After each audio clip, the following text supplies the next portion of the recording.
Hello everyone. Today I'm taking a look at the Maiyunda M1S Intel N100 based Mini-NAS. This guy is very small. He's got space for 4 M.2 NVMe 2280 drives, dual 2.5 gig NICs, Intel N100, and if that sounds good to you, then come along on this adventure. Quick disclosures here. Maiyunda did send me this unit free of charge for review. No money changed hands, and they won't see the review until you do. So, I got the box here. Let's take a look what we got in the box. Came with a sticker with my unique password. It doesn't look very unique to me, but I'll let you decide. This thing slips off. There we go. Unit is not that big. Oh, feels nice. Feels nice in the hand. What side's the front? This side must be the front, so we got a Type-C, 2 Type-A's. These are both USB 3. Power button. Maiyunda. This feels very metal. Is it laser cut? Stamped. This is cold, like it's metal. It's been down here for a while. So it looks like this outer shell is one piece. On the bottom we've got 4 screws for the base, 2 mounting screws here. Back of the unit we've got DisplayPort, HDMI. These are labeled Super Speed, but they're not blue.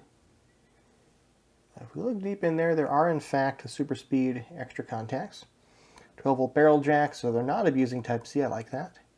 And 2 Ethernet. Instructions, I'll throw those out. US power adapter. M.2 screws, and possibly a heatsink pad or a rubber pad. And power adapter. 12 volt, 5 amps, 60 watts. Nice. So as with all of my mini PC reviews, I'm going to do a full teardown, but I'm going to test it first in Linux just so I don't break anything before I tear it down. So this is a bit of an oddity. Here's the power brick it came with. Here's the adapter it came with. But watch this. It's got a US plug, it's just missing the holes in the side. They technically aren't required anyway, so this would be a legal plug. And it seems to be the right dimensions to me, but also, if I fold that up in there with my US plug, I could take my US plug adapter and fit it on like that. So maybe if you got like a Euro plug adapter, you could have a double one that works with the US. Then you go on vacation, it works in Europe or something. But yeah, it's an oddity. Despite the oddity, it does show UL listing, CE listing, and FCC listing. So for testing this thing out, I have my OpenInterface KPM, that's plugged into the Type-C. I've got Ubuntu desktop on my flash drive here, output over HDMI. I've got a 10 gig switch here, and power cord that came in the box. So anyway, let's get on with it. Okay, we're in the BIOS, Maiyunda M1S. Interesting, it looks like Ubuntu might be installed by default. Maybe I should try that instead. So E2 M2 64 gig, and that's my flash drive. I'm going to try this without the flash drive. Usually these mini PCs ship with a copy of Windows 11, and I got to go through the rigmarole to like not create a cloud account just to test the damn thing. That's why I test with Linux most of the time, but if this already has Ubuntu, that'd be cool for me. Wow, it looks like that is a yes. Okay, we are 24.10 Oracular Oriole. So 24.10 Oracular Oriole is the most recent release as of the filming of this video. So very reasonable choice for them to ship this thing with Ubuntu. Bit of a bold choice, I think, not to ship Windows, but Windows licensing being what it is, I totally understand why they wouldn't want to. I like to test with the LTS versions, with the LTS kernels. Not really a particular reason why, I just don't like reimaging my flash drives all the time for minor improvements. And most of those things are going to be like with Intel XE. That's where a lot of the kernel development's been happening on mini PCs like this. So don't feel like it's really necessary. For a desktop though, running the latest point release of Ubuntu totally makes sense. I think it's a good move. I wish more people would get into Linux, I guess. So maybe buying a mini PC and finding Ubuntu on it will be a motivation someone needs to try it out.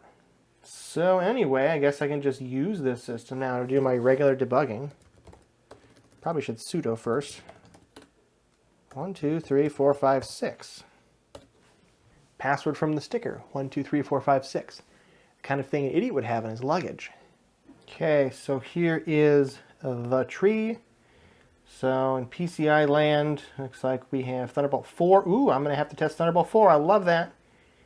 USB 3.2, PCH shared SRAM, PCI SSD, PCH SATA. Well, these appear to be the external ports. So we have I226V, 2 of them. Those are 2.5 gig. A 4C E2M2 NVMe, and nothing else of note. So in USB land, we have root port, 3 of them. 2 of them appear to have a hub off of them, which is this Genesis Logic Inc. hub. And then this one appears to have another hub off of it with 4 HID devices, and that is my test equipment. So Terminus Technology Inc. hub and Qicheng WCH UART.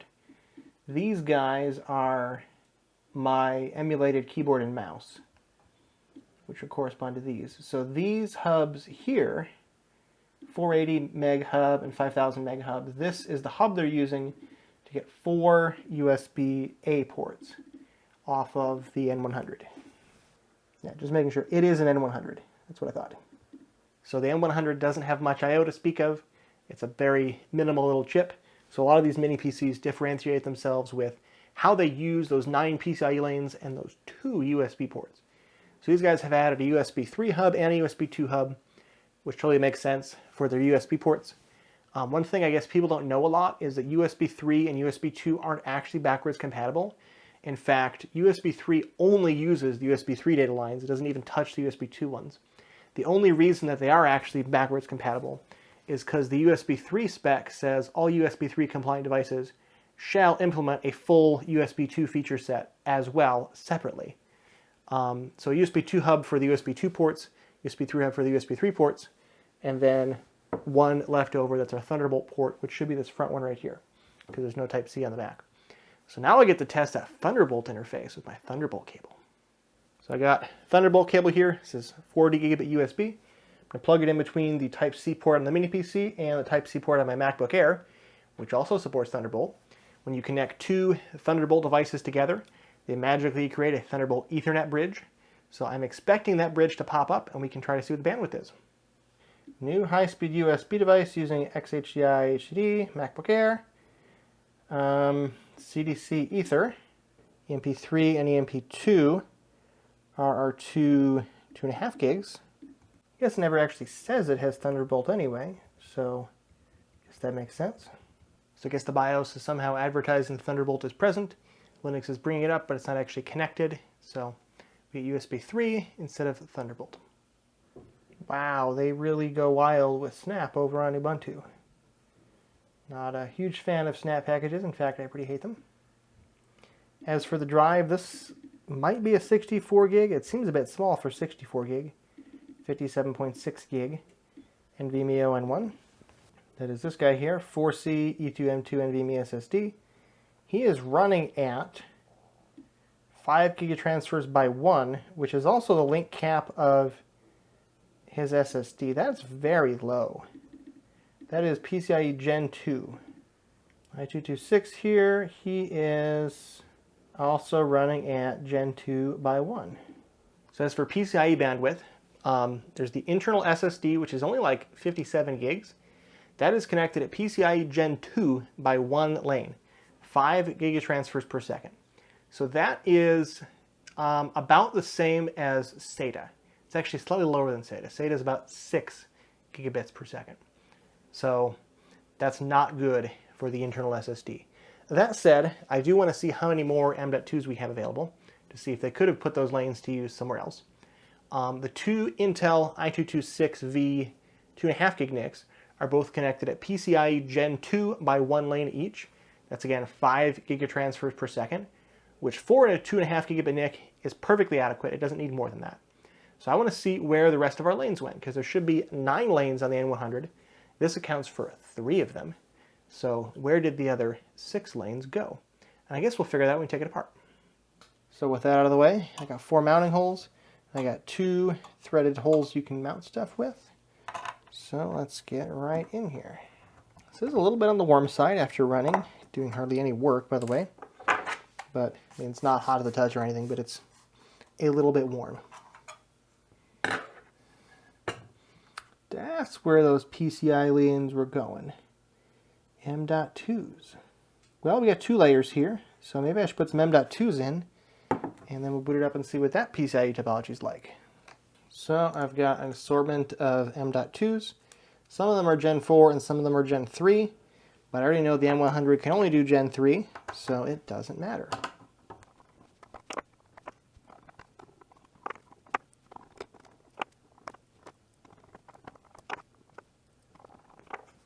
Okay, let's boot it back up.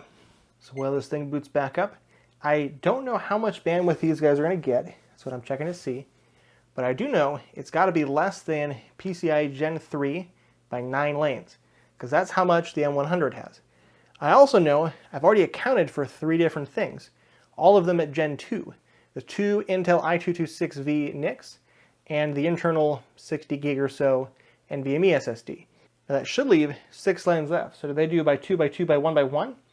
Or are they using some sort of PCIe switch chip? That could be the unidentified Intel device I was seeing earlier. We will see, I guess. Okay, so we got my SSDs, 4, 5, 6, and 7.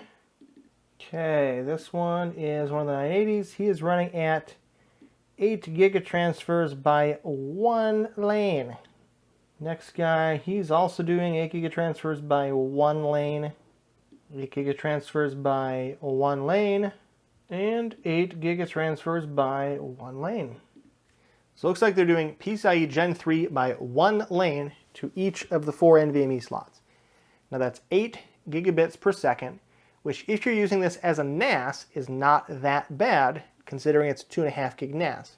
However, if you're doing really anything else, you're probably going to be bottlenecked by this bandwidth before you're, well, you'll definitely be bottlenecked by this bandwidth before you'll be bottlenecked by the NVMe. Now, as to if that actually really matters, if you put 4 NVMe's in here and run a RAID across them, probably not. But if you only put 1 drive in, or even 2, you probably would want more bandwidth to those drives. So as to what happened to our last 2 PCIe lanes, I have no idea. There should be 9 lanes in an Intel N100, and maybe I'll find the other one somewhere else. Well, that mystery solved, I can take these NVMe's back out. Okay, so next up, this is what we call the frustration hole. So you can see the RAM in there, but can you get it out through a hole the exact same size as the stick of RAM? Let's see. So we'll pop the clips with the screwdriver, and it is just a little bit wider than the hole in the PCB. So no, you cannot get the RAM out through this hole. You can take the RAM out, it is removable, it's just not through this access here. So I'm going to have to take it apart more. Flipping around to this side, I got a stack of M.2s in here. One of them is this 4C, that's my 60 gig M.2. There's some sort of carrier board under it, and I can't tell what that is. And then we've got a USB Type A port inside if you want to put your like USB boot drive in here. I know unrated people like that for some odd reason. But I would use the 64 gig instead of using a USB drive personally. But that's just me. Next up on mounting screws, I got 2 in the back and 2 in the front. So let's take those off and see what we got. Okay, I might need a better screwdriver now. Walked upstairs and got my iFixit toolkit just for you guys. Not sure what that actually did for me. I'll try screws on this side then.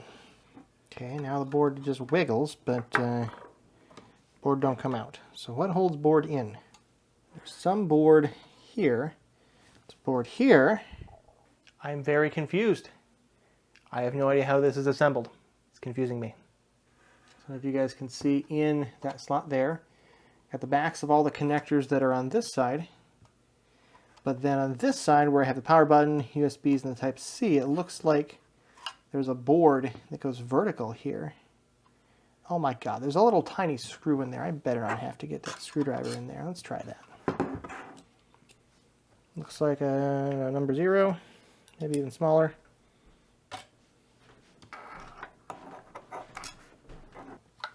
This whole assembly must slide in from one side. I just can't figure out which side it is.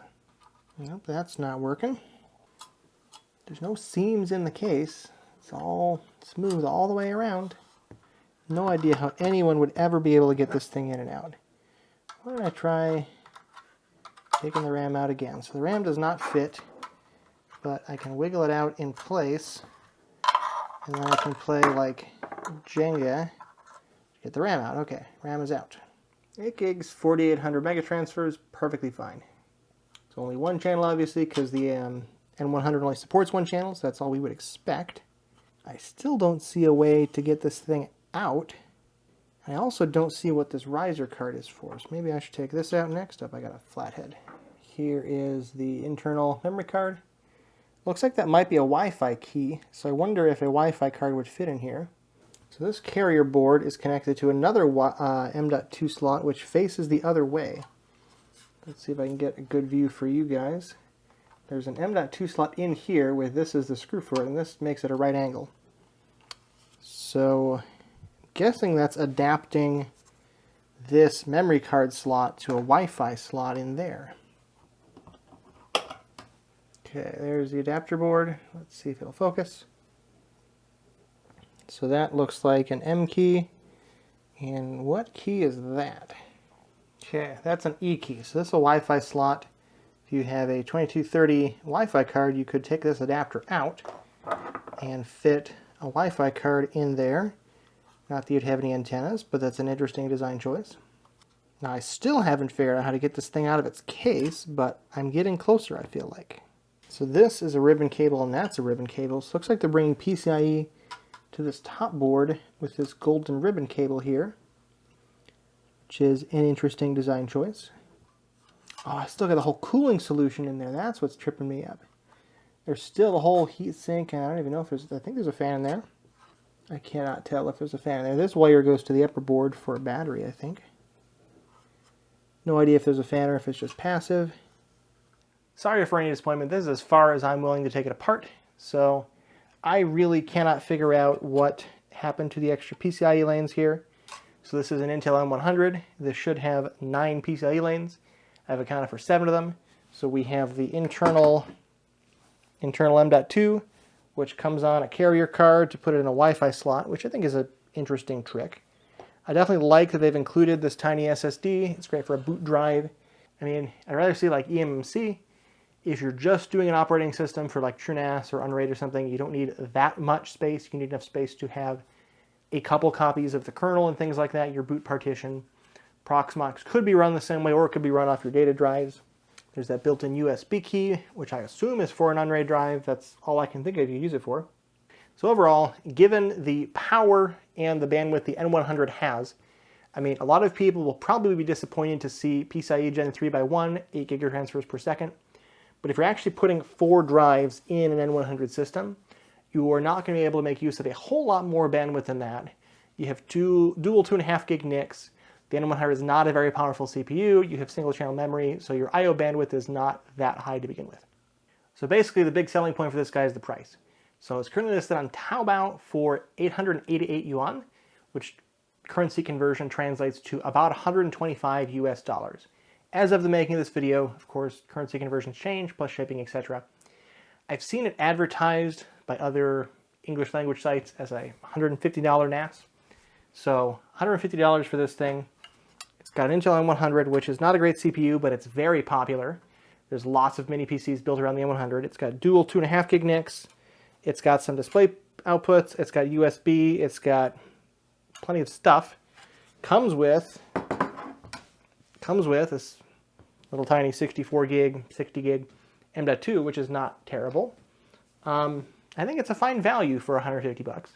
It's definitely not the most performant NAS I've ever seen in terms of I/O bandwidth, things like that, but it checks a lot of the boxes, it does a lot of things, and if you're on a budget, this would certainly work. As for taking it apart, that's certainly frustrating. Getting the memory out was very hard. Anyway, that's what I think of the, how do you spell it? Maiyunda M1S N100 Alder Lake Mini-NAS. So, if you like content like this, I try not to do too many product review videos like at a time. I'm trying to limit myself to like once a month for these mini PC reviews. I know you guys don't like, you tell me you don't like the mini PC reviews, but they do perform well in terms of views and engagement. So, getting mixed signals here from you guys about doing mini PC reviews. But Yeah, so maybe one a month or so for mini PC reviews. I do like the mini PCs. Obviously, they're fine little tiny things. I think they fit well with the target audience. I mean, I don't like using old enterprise stuff because it uses a ton of power, and I don't like paying a lot of money. So buying mini PCs instead of buying servers is, I think, fits pretty well with what I do on my channel. At least I hope. So yeah, if you like me and you want to talk to me more, I have a Discord server linked down below for that. You can chat with me about networking, Proxmox, kinds of stuff like that. If you like the content and want to give me a tip, I have a Ko-fi link down below for that as well. It's kind of like a Patreon, but it's not a recurring thing. It's only a one-time thing. So I really appreciate those. And as always, I'll see you guys on the next adventure.